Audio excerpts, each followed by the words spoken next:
Shalom, selamat pagi Bapak Ibu, Saudara-saudari yang dikasihi Tuhan kita Yesus Kristus. Sebelum kita melakukan aktivitas kita sepanjang hari ini, kita terlebih dahulu berdoa. Ya Tuhan, kami bersyukur pada pagi hari ini, karena kami masih merasakan berkat-Mu di dalam kehidupan kami. Kami boleh melewati hari-hari kami ya Tuhan. Firman-Mu akan kami dengarkan.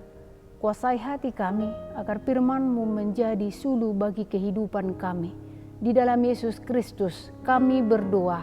Amin. Firman Tuhan untuk kita hari ini tertulis di dalam Yakobus pasal 4 ayat 15. Sebenarnya kamu harus berkata, jika Tuhan menghendakinya, kami akan hidup dan berbuat ini dan itu. Demikian pembacaan firman Tuhan.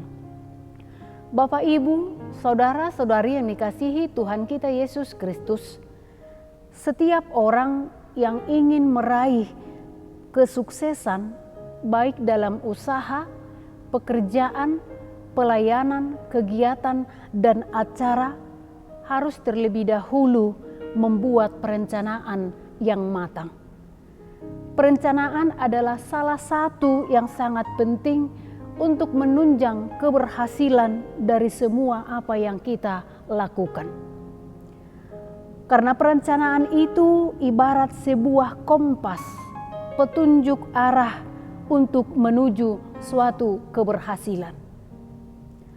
Ada banyak hal yang mungkin sudah kita rencanakan atau yang ingin kita lakukan di dalam kehidupan kita.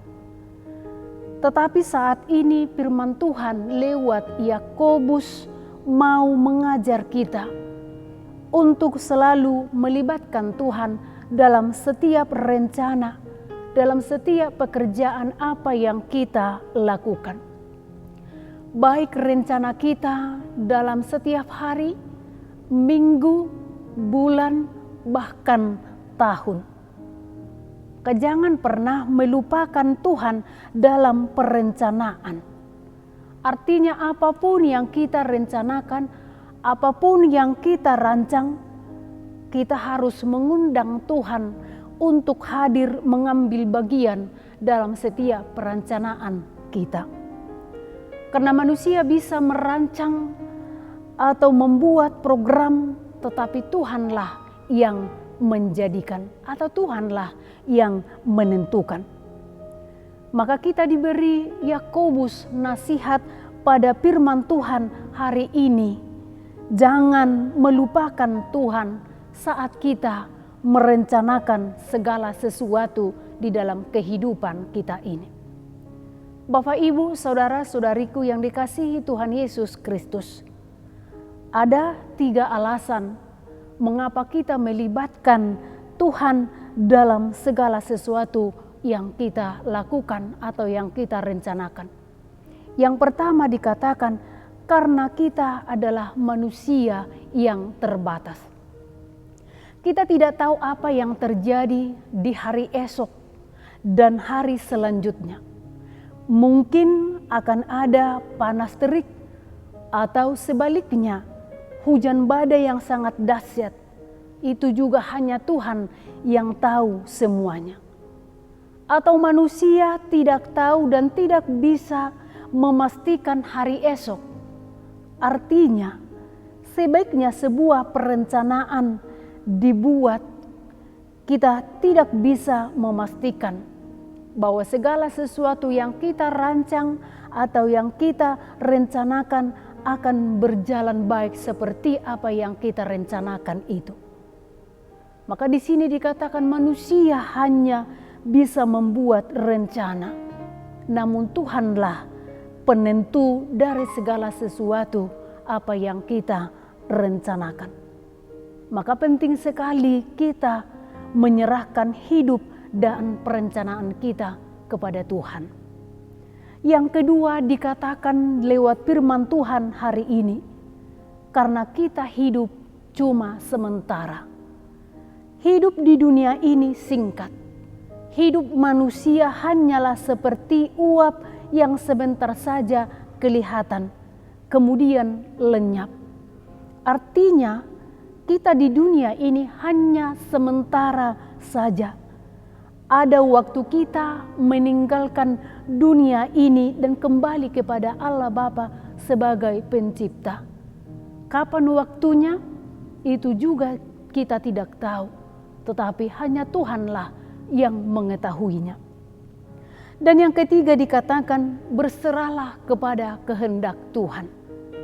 Yakobus mengajarkan bagaimana kita harus membuat perencanaan dalam hidup dengan mengatakan, jika Tuhan menghendakinya, kami akan hidup dan berbuat ini dan itu. Di sini kita boleh melihat bahwa Yakobus menekankan penyerahan total hidup kita kepada Tuhan. Atau kita mau menyerahkan seluruh hidup kita kepada Tuhan. Selama kita masih memiliki kesempatan untuk hidup, maka kita harus mengisi hidup kita ini dengan segala sesuatu yang baik atau segala sesuatu yang dikehendaki Tuhan, bukan mengikuti keinginan atau kemauan kita. Jelas tadi Yakobus mengatakan dalam firman hari ini, jika Tuhan menghendakinya, kami akan hidup dan berbuat ini dan itu. Artinya Bapak Ibu Saudaraku yang dikasihi Tuhan kita Yesus Kristus, jika kita menyampaikan sesuatu kepada Tuhan tentang hal-hal apa yang kita lakukan, maka kita juga harus memberikan kesempatan kepada Tuhan untuk memberikan koreksinya. Sehingga jika apa yang kita impikan hasilnya tidak sesuai dengan apa yang kita harapkan, kita tidak akan menjadi kecewa.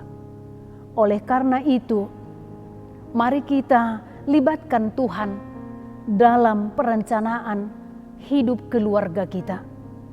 Apa yang ingin kita lakukan bersama keluarga kita, apa yang Tuhan inginkan atas kita dan keluarga kita.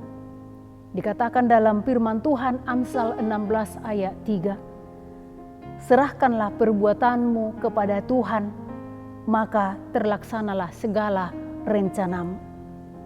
Selamat melibatkan Tuhan dalam rencana kita, baik juga keluarga kita. Tuhan memberkati. Amin. Kita berdoa. Terima kasih ya Tuhan atas firman-Mu pada pagi hari ini, bahwa kami diingatkan untuk melibatkan Tuhan di dalam segala rencana atau rancangan kehidupan kami. Dengan tidak mengandalkan kekuatan dan pikiran serta kemampuan kami, tetapi Tuhan hadir apa yang kami rencanakan. Tuhan Yesus Kristus, berkatilah kami sepanjang hari ini untuk melakukan segala kegiatan kami. Mari Tuhan berkati seluruh jemaat-Mu dimanapun mereka berada. Ketika mereka dalam keadaan sakit, dalam keadaan pergumulan, bahkan berduka, Engkaulah memberikan kesembuhan, Engkaulah yang menguatkan, dan Engkau juga yang menghibur mereka. Terimalah doa kami ini hanya di dalam nama Tuhan Yesus Kristus. Kami berdoa dan mengucap syukur. Amin.